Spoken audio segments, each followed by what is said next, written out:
for any inefficiencies or ways that the process could be streamlined and reduce customer wait time in order to get a better customer satisfaction, because I'm sure, as most of you know, Southwest Airlines is very proud of their relationship with their customers and is always trying to do more to make the experience better for them.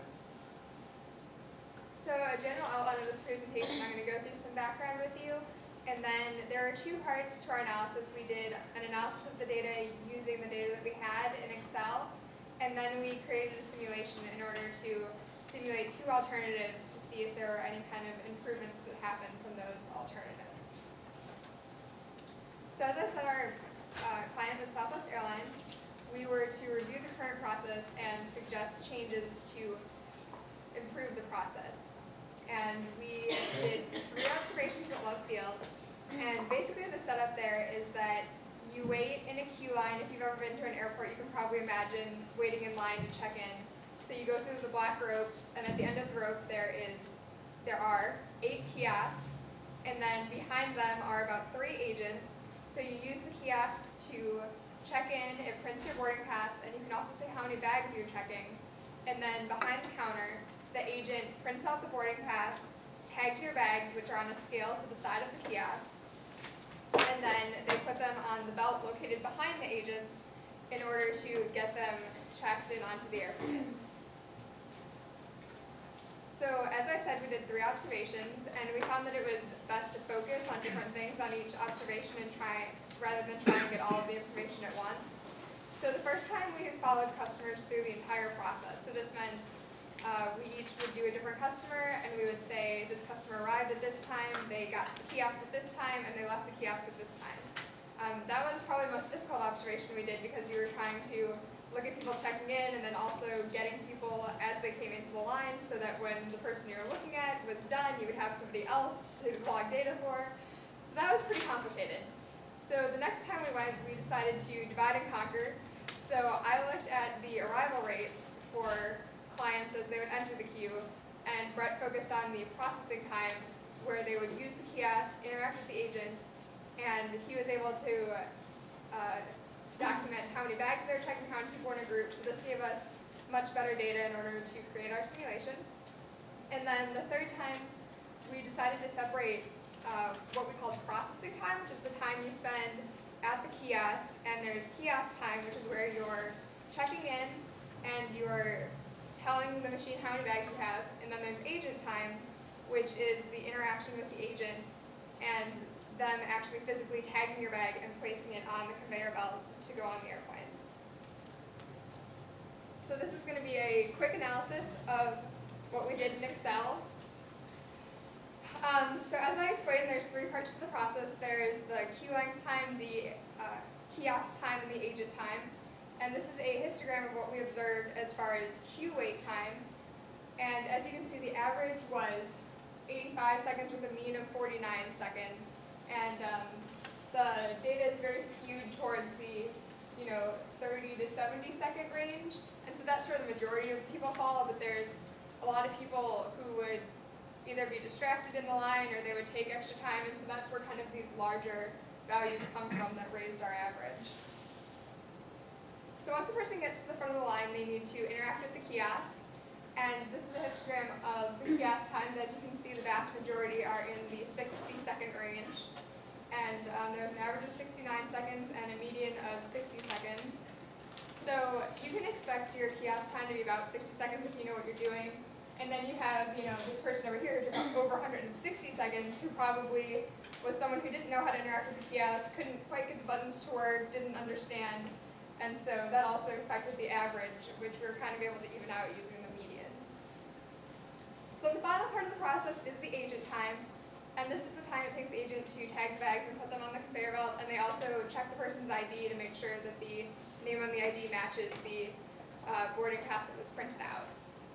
As you can see, this is the quickest part of the process. And it should only take around 10 seconds if an agent was available right as the person finished the kiosk process and checked in. But you can see it takes longer than that sometimes. And for whatever reason, one person we had way out here who probably needed some extra agent assistance, they didn't understand the process at all. They had multiple bags and multiple people in their party. So really, but in general, the agent time is fairly similar. So then using this data, we were able to look at processing time versus the number of bags checked. One of our initial hypotheses was that the time it takes you to use the kiosk and for the agent to tag your bags is going to be based on the amount of baggage you're checking, which you would think there'd be a correlation. And as you can see, when you look at the mean, or actually I mean the median, which you can't see, which is kind of inconvenient, but that is actually the one that goes in order of number of bags. And as you can see, there's kind of a step from the least amount of time it can take. So there's 1 bag and then 2 bags, the least amount of time is a little bit more, and then 3 and 4. So there is some correlation, but because of this huge variation, we determined that the amount of time it takes to process your check-in is much more determined by the customer's ability to use the kiosk than the number of bags that they're checking. So that was a quick overview of the analysis we did. There is much, much more if you're interested in a copy of our report, but we're going to continue on to the simulations that we did, and Brett is going to explain those. For the simulations, we decided to do 3 models, and we did a baseline, increase customer awareness, and increase number of agents. And the baseline is kind of just the current setup that Southwest has right now. And basically with a simulation model, there's 4 basic elements. There's locations, the entities, the resources, and the path networks. Those are our results for the baseline, but we'll go over those in full later. This is a screenshot of how things were defined within Pro Model. Locations are the customer arrival, queue, and kiosk. And the customer arrival and the queue are given infinite capacity so as to not limit the number of people that can show up. The kiosk is given a variable named number of kiosks so that the user can change the number of kiosks that are open at any given time. Entities, we've given it the name customer group, and so just customers because a group could be more people who show up in this one. And then for the resources, we also gave the agents a variable capacity called number of agents, and this is to allow for the user to choose a number of workers at a specific time. This is a screenshot of the processing section of the program. The customer group first arrives at the customer location, and then they are sent to the queue. And once they arrive at the queue, the number of arrivals is incremented, and this is to keep track of how many people are entering the system. From there, they're sent to the kiosk, and before going to the kiosk, they're told to wait for a exponential distribution with a mean of 10, and this is to simulate their awareness of whether or not a kiosk is open. And once they're at the kiosk, they wait for another 5 seconds, and this is simulating the time walking to the kiosk from the queue. And from there, they're giving a user-defined distribution called kiosk time, and I'll discuss those later. And then after they use the kiosk, they get an agent, and once they get an agent, they wait for another user-defined distribution called agent time. And once they're finished with the agent, they free the agent, and the process is incremented to keep track of how many people have gone through the system, and then they leave the area. And this is just a screenshot of what the simulation looks like. Except for when it was running, you could barely even tell the people because they were moving through the line so fast. And this is a screenshot of where you define the user distributions within the program. And to do this, we analyzed our data in Excel, and we came up, organized it in order of time. So, had all the zeros first, over 1 second, 2 seconds. And we counted how many, the number of occurrences of each time value, came up with a percentage. And then once you're in the program, you give it an ID, which in our case was arrival rate, kiosk time, agent time. And then we defined it by inserting this table, and then you put the percentage on the left and the value on the right, and that defines the distribution. And to increase customer awareness, we changed the exponential distribution from either 10 seconds to either 4, and those are our results for that. And then we increased the number of agents to 4 to see if how that would affect the system. Those are our results for that. So I'm going to talk about the final results from all of our different simulations. As you can see, customer awareness, this is where we really saw the biggest impact. Total time that a customer takes to go through the system went from 3.61 minutes to 3 minutes. And so that was the biggest improvement. And what we realized was that the kiosk partial occupation went down and the kiosk fully occupation increased, because when customers are more aware, there was less occurrences of kiosk being free, because a customer would step up and get to that kiosk, and that kiosk would all be full. And so that was very interesting. And then we saw the opposite occur when we increased the number of agents. The kiosks were partially occupied less frequently, or more frequently, I mean, because the agents were able to cycle people through faster, so there would more often be open kiosks. This produces some opportunity for them to maybe decrease the amount of kiosks, but as you can see, the utilization rate for the agents decreased significantly, and it was already pretty low. And so even though you'd be able to get rid of a kiosk, it's probably not going to offset the cost of having another full-time agent.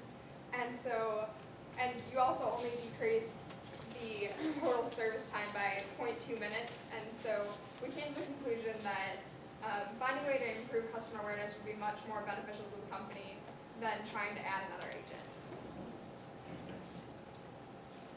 These graphs show the kiosk usage over time, and as you can see, by the changes we made, it didn't really affect the average usage. It's still pretty much heavily used all the time. It's just the amount of time that was fully occupied versus partially occupied.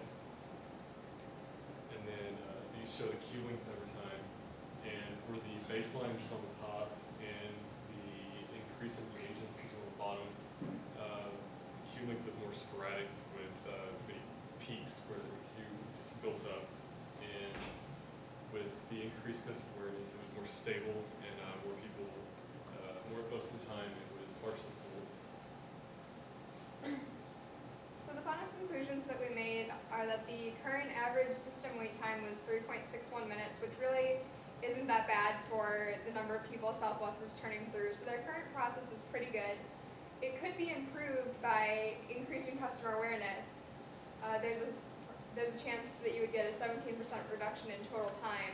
The problem here is, how do you make customers more aware? That's not something that Southwest can control. They do have agents, motioning to people, a kiosk is open, trying to be aware.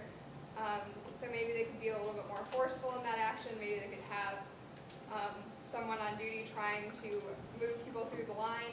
But I mean, that really is kind of a hard thing to change.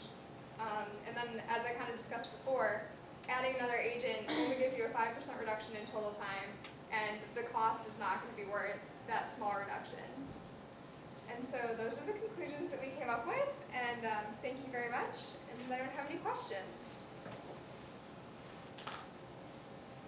No? That's pretty surprising. People were just, are they on their phones, or they kind of Yeah, there would zoned be people out, or- texting, and just people wouldn't realize the kiosk was open because they would think that, oh, there's nobody there, I can't go there, I don't want to be rude. But really, they just didn't realize it was an open queue that you need to approach. They would always wait for an agent to tell them to go before walking up to it. Okay. And a couple times we did see people who were in kind of the back of the line just skip ahead of the people who didn't realize what was going on. And so then they kind of got the picture. But that actually didn't happen very frequently. For the most part, people were pretty polite and waited in line. Thank you.